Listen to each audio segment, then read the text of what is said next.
দেশ ও দেশের ভাই থেকে যেখান থেকে দেখছেন, আমরা আছি আমতলীতে। আপনারা জানেন গোপালগঞ্জের যে এনসিপি নেতাদের উপর যে হামলা হয়েছে, সে হামলার প্রতিবাদে আমতলী কুয়াঘাটা মহাসড়কে একই স্কুলের সাথে সারা আগুন জ্বালিয়ে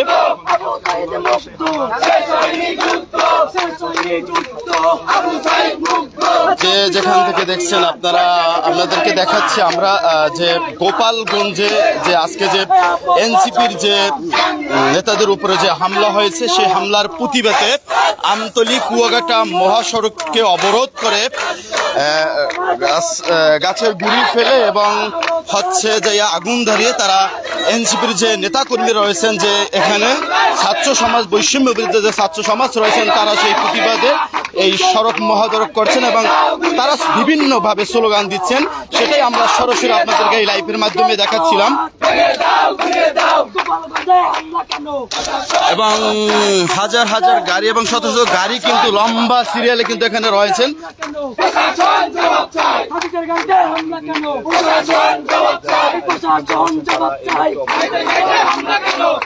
আপনারা দেখছেন যে তারা কিন্তু বিভিন্নভাবে স্লোগান দিচ্ছেন এবং যে এনসিপির যে নেতাকর্মীর উপরে যে হামলা হয়েছে, সে হামলার প্রতিবাদেই কিন্তু আজকে এই সড়ক মহাসড়ক অবরোধ করেছেন। কুয়াঘাটা এবং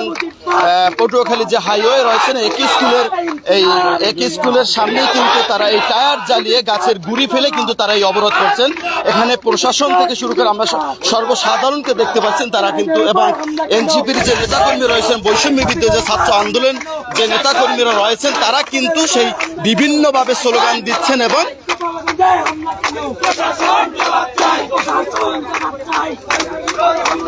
সন্ত্রাসীদের কালো হাত ভেঙে দাও, ঘুরিয়ে দাও, আওয়ামী লীগের কালো হাত ভেঙে দাও, ঘুরিয়ে দাও, যুবলীগের কালো হাত ভেঙে দাও, ঘুরিয়ে দাও, ছাত্রলীগের কালো হাত ভেঙে দাও, ঘুরিয়ে দাও, আওয়ামী লীগের আস্তানা এই বাংলায় হবে না, সন্ত্রাসীদের আস্তানা এই বাংলায় হবে না, তারা কিন্তু বলেছেন যে প্রশাসন এই বাংলায় হবে না, যুবলীগের আস্তানা এই বাংলায় হবে না, এই বাংলায় হবে না, ছাত্রলীগের আস্তানা।